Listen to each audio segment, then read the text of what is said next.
মার্কিন president Donald Trump বিশ্বজুড়ে আমদানি করা পণ্যের উপর শুল্ক 10% থেকে বাড়িয়ে 15% করার ঘোষণা দিয়েছেন। আদালত আগের কঠোর শুল্ক পদক্ষেপকে অবৈধ ঘোষণা করার পরেও এর বিরুদ্ধে আইনি লড়াই চালিয়ে যাওয়ার ঘোষণা দিয়েছেন ট্রাম্প। শুক্রবার যুক্তরাষ্ট্রের সুপ্রিম কোর্ট ট্রাম্প প্রশাসনের কঠোর শুল্ক আরোপের পদক্ষেপ বাতিল করে রায় দেয়। আদালতের দাবি, অর্থনৈতিক জরুরি অবস্থা সংক্রান্ত আইনের আওতায় উচ্চ হারে শুল্ক আরোপ করে প্রেসিডেন্ট ট্রাম্প তার ক্ষমতার অপব্যবহার করেছেন। এর কয়েক ঘণ্টা পরেই 1974 সালের বাণিজ্য আইনের 122 ধারা প্রয়োগ করে ট্রাম্প নতুনভাবে শুল্ক আরোপ করেন। শুক্রবার 10% শুল্ক আরোপের ঘোষণা দিয়ে নির্বাহী আদেশে স্বাক্ষর করেন এবং তা দ্রুত কার্যকরের বিষয়ে জোর দিয়ে বলেন।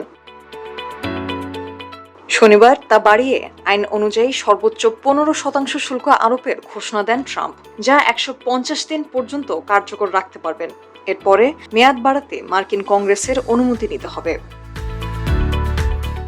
নিজের সামাজিক যোগাযোগ মাধ্যম ট্রুথ সোশ্যাল দেওয়া এক পোস্টে এই শুল্ক বাড়ানোর বিষয়ে ট্রাম্প বলেন, তার দাবি, তিনি ক্ষমতায় আসার আগ পর্যন্ত অনেক দেশ কয়েক দশক ধরে যুক্তরাষ্ট্রকে ঠকিয়ে আসছে, যার কোনো প্রতিকার ছিল না।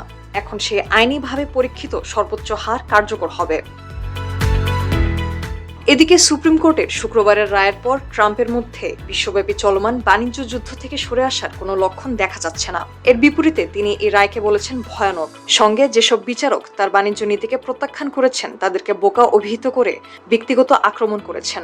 জোর দিয়ে বলেছেন তিনি তার শুল্ক আরোপের ক্ষমতা বজায় রাখবেন।